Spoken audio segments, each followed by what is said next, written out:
20 millions d'emplois qui ont été détruits aux États-Unis. Si on regarde un peu les chiffres, c'était seulement 8 millions, enfin seulement, c'était 8 millions et demi d'emplois détruits pendant la crise de 2008-2009, donc sur 2 années. Là, on parle de 20 millions d'emplois en moins. C'est un chômage qui passe de 3,5% à 14,7% aux États-Unis. C'est le chiffre le plus haut depuis 1940.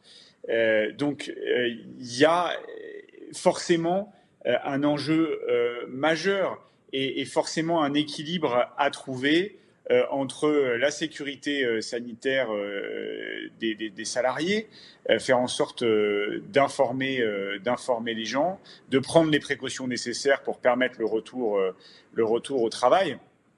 Je crois que Tesla avait quand même présenté, au-delà de la méthode toujours atypique et très remarquée d'Elon Musk, ce qui n'est pas nouveau, mais Tesla avait présenté un document de 37 pages qui détaillait les mesures de sécurité pour ses employés et pour les salariés de l'usine.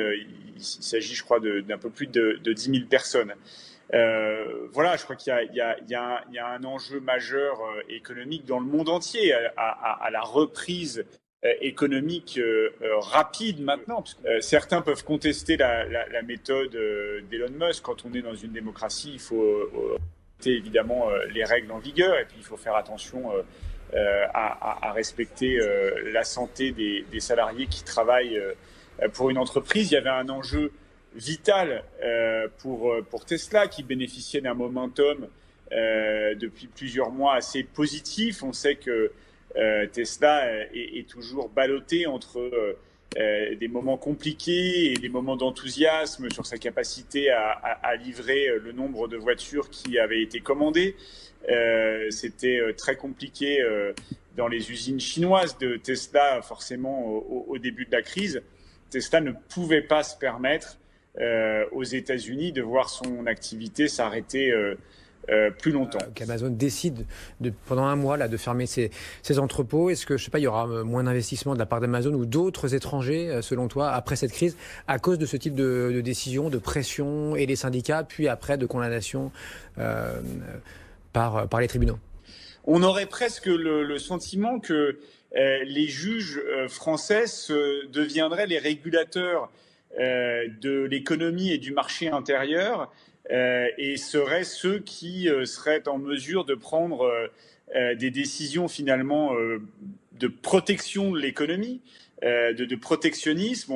On a quand même une règle en France qui s'appelle la concurrence libre et non faussée. Elsa rappelait que aucun autre pays n'avait pris ce genre de décision vis-à-vis d'Amazon, mais je crois même qu'en France, aucun autre site ou plateforme du même type n'a subi ce genre de décision. Derrière, il y a en réalité un bras de fer entre les syndicats français et la direction d'Amazon.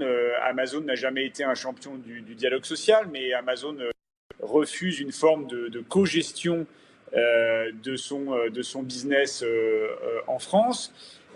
Oui, tu as raison, il va y avoir des conséquences. Il y a d'abord des conséquences immédiates pour les très petites et les petites et les moyennes entreprises, les TPE et les PME en France, puisque elles le disent toutes.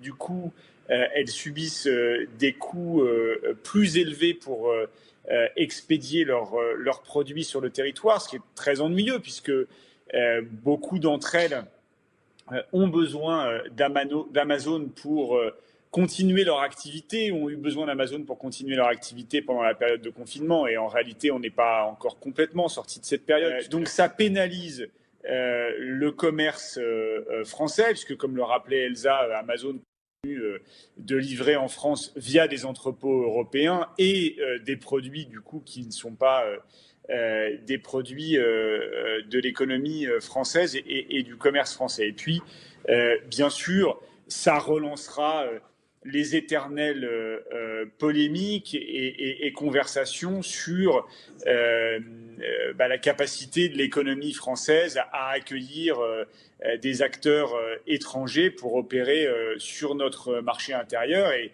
les Américains et d'autres ne se privent pas dans ces cas-là, dans la presse, de dire à quel point et de réexpliquer à quel point c'est compliqué d'opérer en France.